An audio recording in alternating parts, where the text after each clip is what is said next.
আজ আমি আপনাদের সাথে শেয়ার করব দারুণ স্বাদের একটি ঝিঙের নিরামিষ রেসিপি, যেটা গরম গরম ভাতের সাথে একদম জমে যাবে। খুবই কম সময় ও কম তেল মশলা দিয়ে আপনারা এটা বানিয়ে নিতে পারবেন।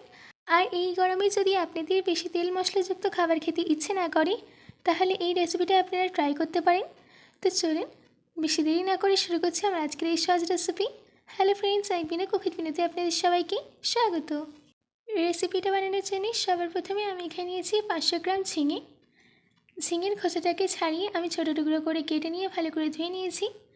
এবার আমি একটা মশলা রেডি করে নেব। তার জন্য আমি একটা গ্রাইন্ডিং জারের মধ্যেই দিয়ে দিচ্ছি 2 চামচ পোস্ত, 2 চামচ সাদা সর্ষে, দিচ্ছি 2 চামচ ভাজা বাদাম। বাদামটাকে আমি শুকনো খোলায় ভেজে নিয়েছিলাম।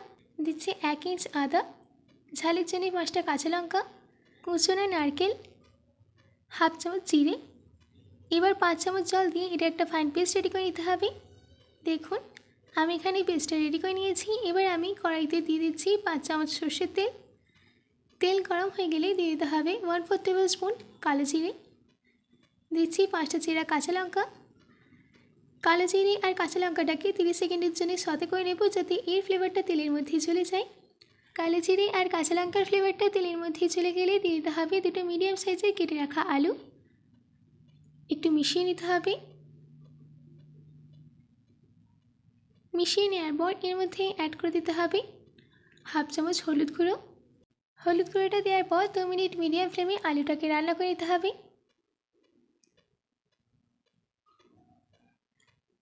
আমাদের এখানে আলুটা রান্না করা হয়ে গেছে। এবার আমি এর মধ্যে অ্যাড করে দিচ্ছি কেটে রাখা ঝিঙে।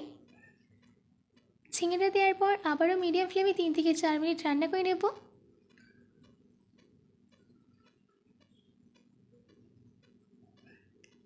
চার মিনিট বাদ এর মধ্যে অ্যাড করে দিতে হবে তৈরি করে রাখা পেস্ট। পেস্টটা দেওয়ার পর এর মধ্যে আমি অ্যাড করে দিচ্ছি স্বাদ অনুসারে নুন, হাফ চামচ লঙ্কা গুঁড়ো।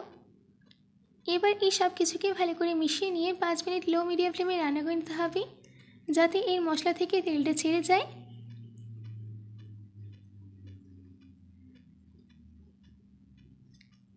আমাদের এখানেই 5 মিনিট হয়ে গেছে, মশলা থেকে তেলটাও ছেড়ে এসেছে।